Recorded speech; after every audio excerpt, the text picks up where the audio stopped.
Peter and Max, a Fables novel by Bill Willingham.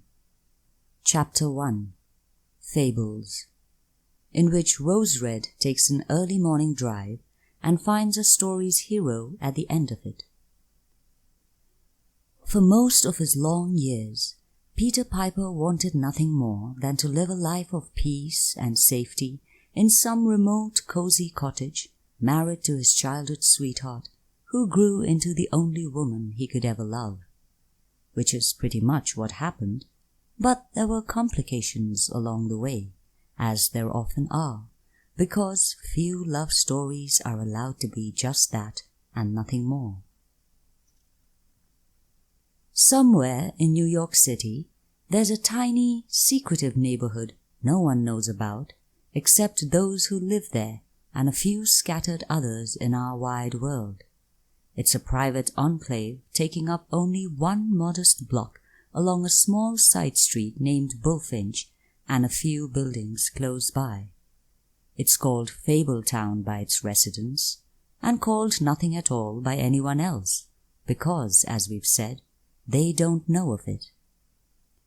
Fabletown has been there longer than its general location has been named the Upper West Side, and was in fact the very first settlement in that area, when all of the other dwellings were huddled together down at the southern tip of Manhattan Island. Unspoiled fields and forests were Fabletown's only neighbors at first, way back when New York was still called New Amsterdam. But the city grew up around it over the centuries, as cities tend to do, so that now Fabletown is just a small, quaint and largely ignored little side street in a much bigger enterprise, which suits them just fine. If you were to accidentally stroll down Bullfinch Street, and it would be by accident, because strong spells of misdirection, obfuscation, and "there's nothing important here" have been laid over the place to keep outsiders out, its residents would look much like us, just normal folks in a normal place. But these people are far from normal. For one thing, they've been around for a while, some of them for millennia. The very first founders of the settlement still live there and look no older now than they did then. It's impossible to say just yet if they're immortal, because the only true test of that is to see if they're still alive at the end of time. But so far, they seem to be on pace to finish that race in good position. The Fables, which is what they call themselves collectively, are a magical people who weren't originally from this world. They arrived here long ago over a span of years, alone or in small groups, as refugees from their own equally magical homelands, hundreds of scattered worlds which had been overrun by the invading armies of an ambitious and merciless conqueror who seemed determined to build himself an empire, killing all who resisted and enslaving those who didn't. Once here, they discovered their new home to be a small and humble world, so excruciatingly mundane, so bereft of natural magic, that the adversary, their name for the conqueror, expressed no interest in it. All available evidence promised that they'd found a place of long-term safety, and so they settled in. Pretty quickly, they discerned a few odd things about their adopted home. Our world seemed to contain miniature versions of every homeland world they'd originally come from. Here was a small island nation called England that mirrored the entire world they once knew as Albion. And over there was a country called Russia that was a rough 16th scale sketch of the vast old world of the Rus. Ireland resembled the world of Erin. Infant America slowly grew into an approximation of Americana, and so on. For some as yet undiscovered reason, or perhaps for no reason at all, since some truly remarkable things do seem to be the result of mere, or possibly mighty, chance, our unimportant out-of-the-way little world turned out to be a map of sorts for all of the much grander ones they'd left behind. Now, Fables seems an odd name for any sort of people to choose to call themselves, and especially odd for this group, since the word implies that they're folks with stories to tell. They aren't. They were and continue to be adamantly secretive. But this brings us to another weird phenomena they discovered after arriving here. It may be that when you introduce a number of very magical creatures into a decidedly unmagical environment, some of that magic seeps out, spreading by osmosis into the mundane natives, us, whom they, often pejoratively, call Mundies. Perhaps the spilled magic grants the Mundies some rudimentary but unconscious awareness of their new neighbors. Whatever the explanation, shortly after Fables arrived, Mundies all over the world began telling stories about them. Stories no one knew were based on actual people, and everyone assumed were simply creative and occasionally clever works of fiction. These stories sometimes became distorted as they were passed from person to person, and those that were finally written down often contained many errors of fact. But for the most part, they were accurate enough that our mysterious fable immigrants eventually realized they were being talked about. They were the subjects of many popular fairy tales, and some did indeed arrive here from the land of fairies. Their private histories were inscribed and revealed in the form of folk tales, nursery rhymes, epic poems and doggerel ditties, haunting ballads, ribald songs, and, of course, fables. 1,000 different Mundi authors scribbled every variation on the story of Beauty and the Beast, for example. How a wicked witch cursed a nobleman with a dire enchantment, but its power was finally broken by a woman's true love.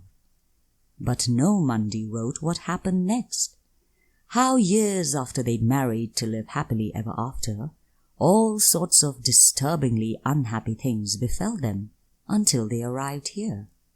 Now, Beauty has an office job as Fabletown's deputy mayor, and a husband Beast serves as the underground community sheriff. You've heard many tales of the dashing and heroic Prince Charming, but did you know that he's been thrice divorced and now runs Fabletown as its mayor? Elsewhere in Fabletown, Cinderella runs a shoe store. The Sleeping Beauty is living off her investments while trying not to prick a finger again. A certain famous bridge troll works as a security guard, and many a formerly wicked witch now resides on the 13th floor of the Woodland building, which, among other things, is the community's informal city hall. These strange and wondrous people, leaking raw and enchanted histories wheresoever they went, became known to us through conjured stories of their past adventures in abandoned lands, while their continued lives in this world remained hidden from us. So, perhaps it was inevitable that the refugees, coming together from so many scattered lands and diverse cultures, wanting to select some collective name under which they could become a unified people, would settle on the one quality they all seemed to share in common: their tendency to become the subjects of so many stories in our Mundi world. At first, they tried calling themselves the Story People, but when that inevitably got shortened to stories, it seemed a tad confusing, seeing as how both books and buildings already contained stories, and adding a third definition to so basic a word seemed overly burdensome.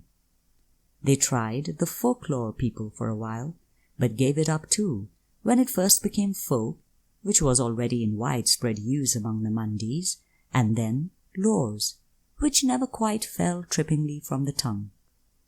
For similar reasons, ballads and rhymes were also tried and discarded, leaving them ultimately with the Fabled People, which became simply Fables, which turned out to fit just fine after a reasonable period of getting used to it. Fables, the personification of story and song, live among us in New York, and we, for the most part, are none the wiser. Except that some fables don't live in the city, because they can't.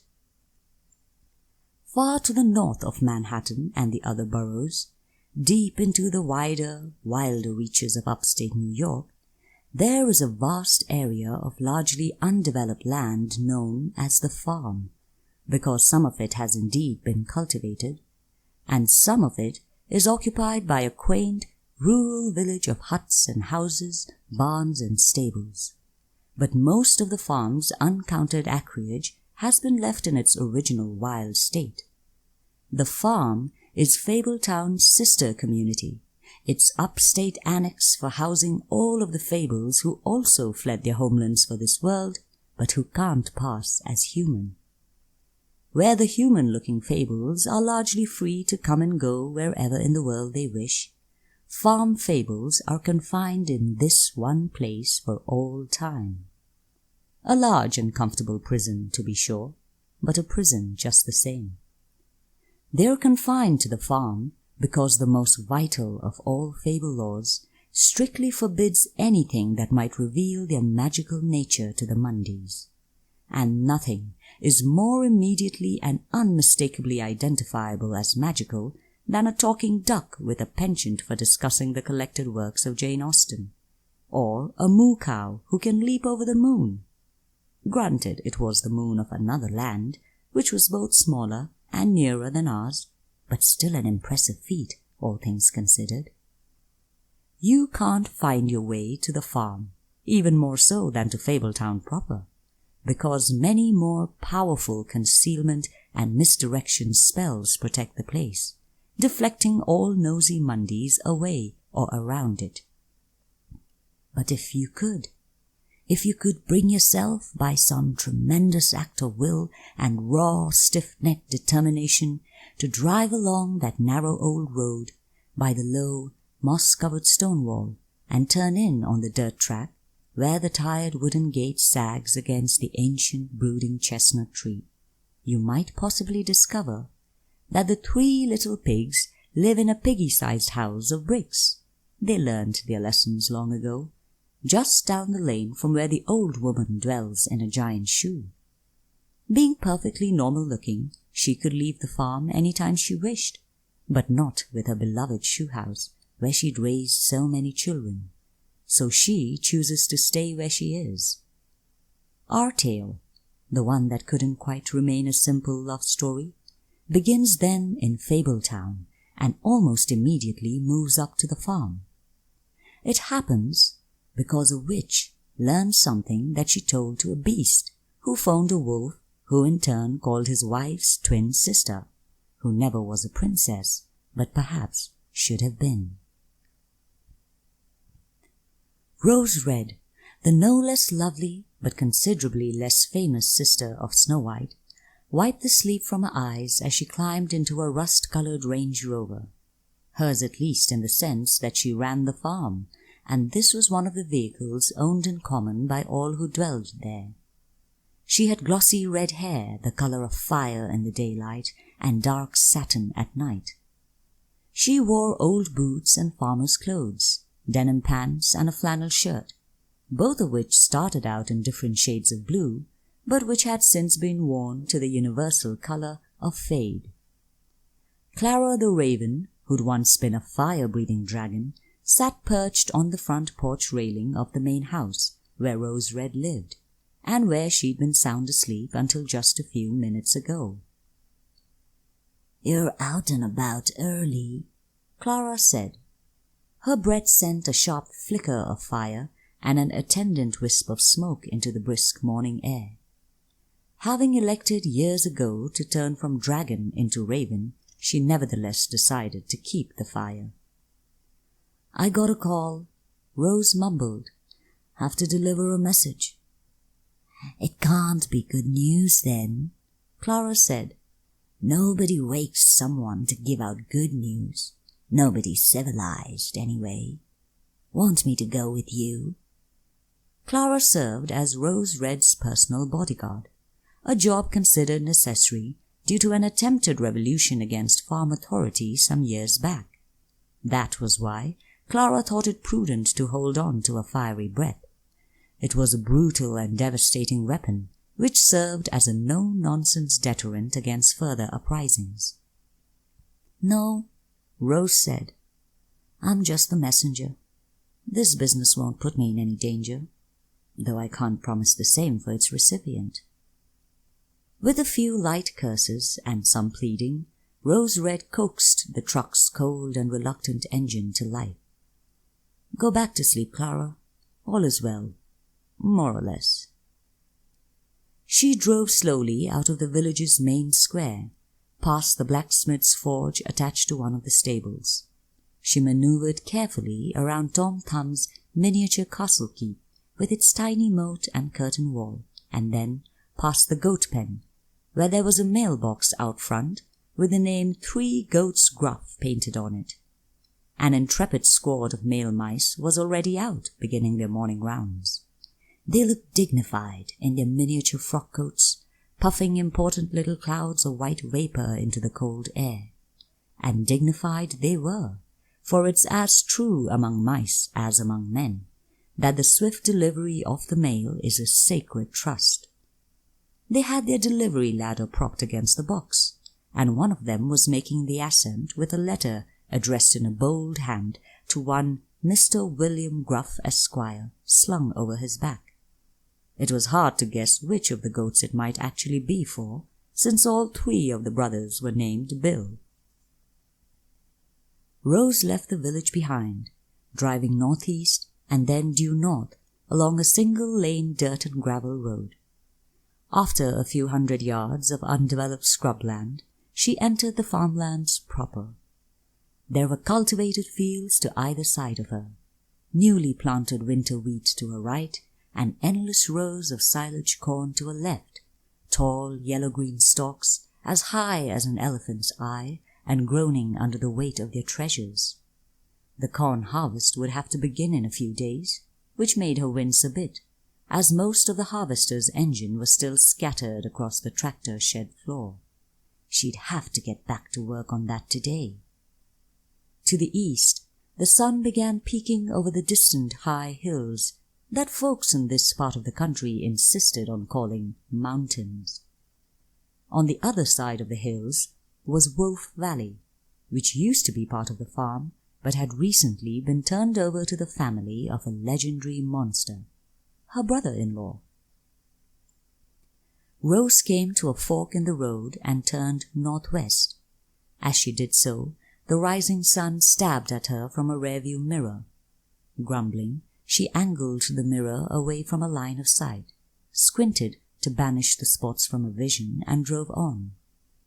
The road paralleled a small but determined river for a while, and then crossed it with a short wooden bridge when the river abruptly changed direction. She left the cultivated fields behind and entered a wide, rolling expanse of grasslands where the Mundy livestock were fed and fattened. Herds of cows were moved into an area to graze, bringing the grasses down to a reasonable height. Then flocks of sheep were moved in after them, reducing the same grass to low stubble. A few farm hands were already in the fields, driving scattered clusters of cattle in the distance towards fresher grass. Most of the farm hands were fable animals earning their keep, talking horses who talked seldom, unless they really had something to say, and talking dogs who chattered constantly, believing that just about anything that was possible to say should be said, just in case it turned out to be important. But there were absolutely no talking cows among them. Fable cows wouldn't normally mix with Mundy versions of their own species, finding the thought of their dumb cousins' eventual fate as steaks and burgers more than a little unsettling. Some of the farmhands were human fables who lived up here because they preferred it to the city life, or because they'd been caught breaking one or more fable laws and were working off the judgments.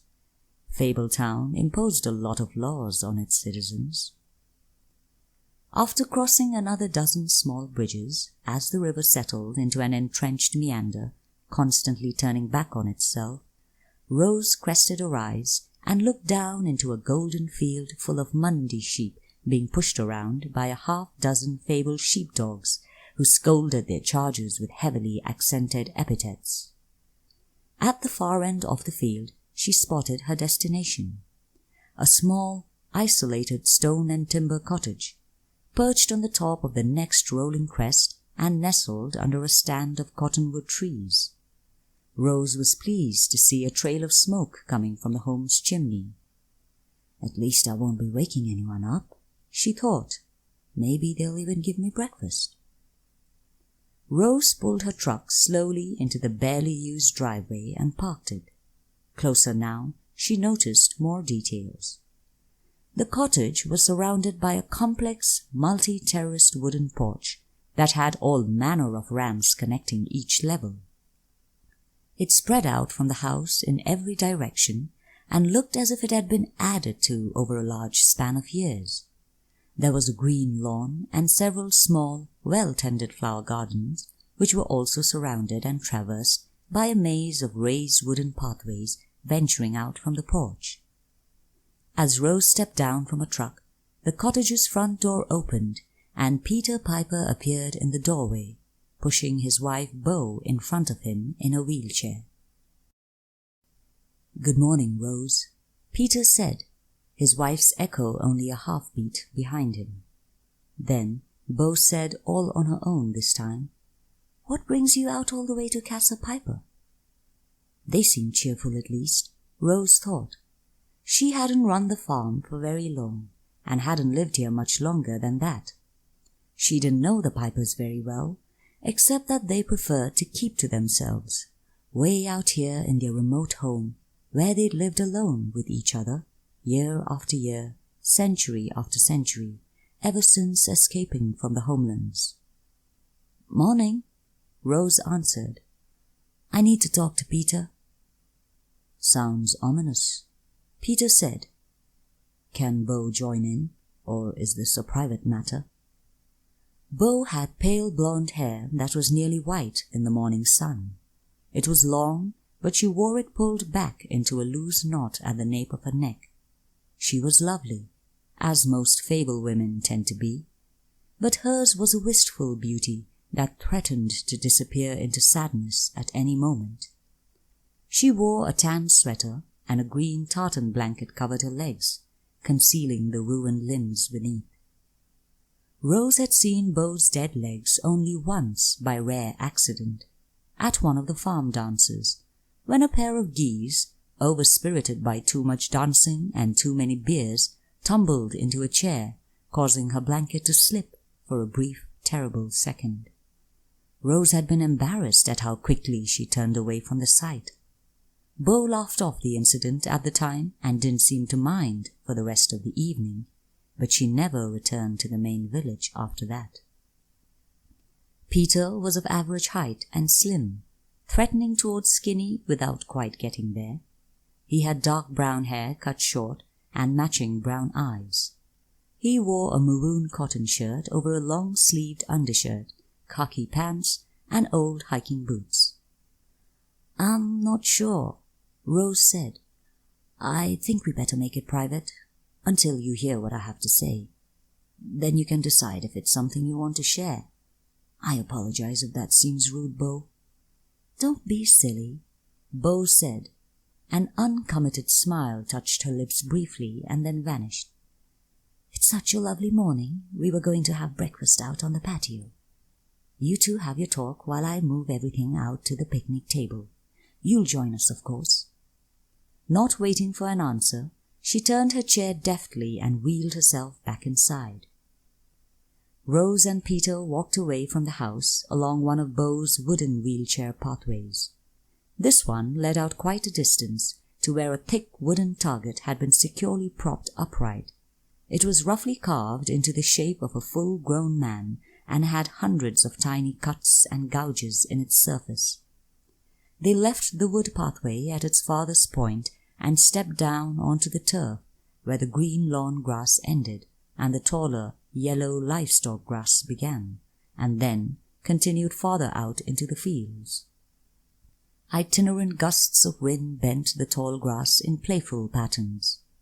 50 yards away, a pair of energetic sheepdogs yelped and maneuvered, pushing a portion of the flock their way. "They're good dogs," Peter said.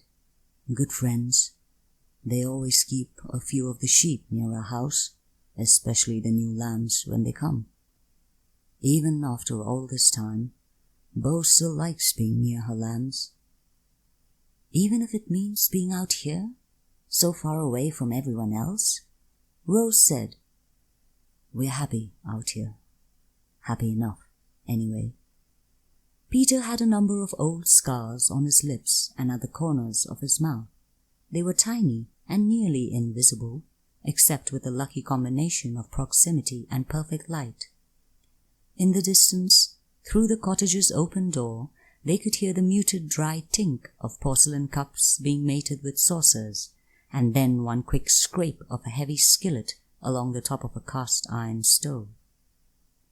Peter was generally a quiet man, never demonstrative, except on those rare occasions when he came into the farmer's village to play his pipe, often accompanied by Boy Blue on his horn, Seamus Maguire on his harp, and Baby Joe Shepherd on drums. And sometimes, when the mood struck, even dour old Puss would join in with his wild, screaming fiddle.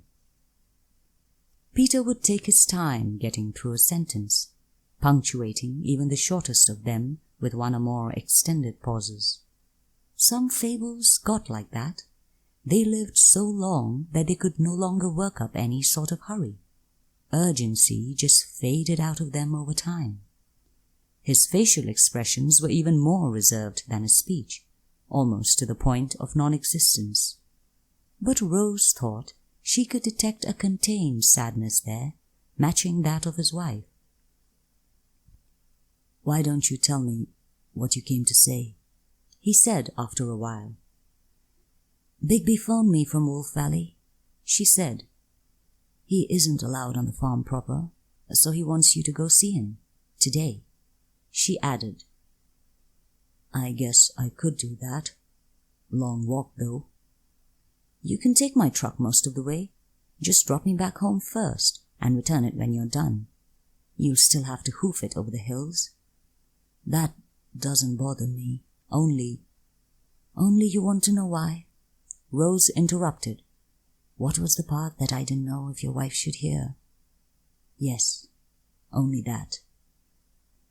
"Bigby can tell you more details than I can." "All conditions, exceptions, and dissembling are duly noted and acknowledged, Rose. Now please, tell me the bad thing you know, but don't want to say."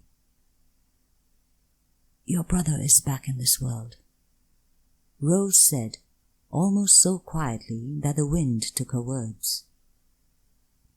A shadow passed over Peter's features and stayed there. He didn't say anything for a long time. Then he said, "Someone will have to come out here and stay with Bo." "Why? You should be back from Wolf Valley before nightfall, provided you leave right away." "Even with a wheelchair and all? Well, I thought she was pretty independent." "She is," Peter said. "She'll be fine on her own today. But later, tomorrow probably when I leave. I'm not sure how long I'll be gone. It could be for some time, and there's always the chance I won't make it back. Someone needs to stay here with her while I'm hunting Max." Out in the golden fields the dogs herded sheep and the winds played their early October games, while overhead clouds gathered to spoil the blue skies.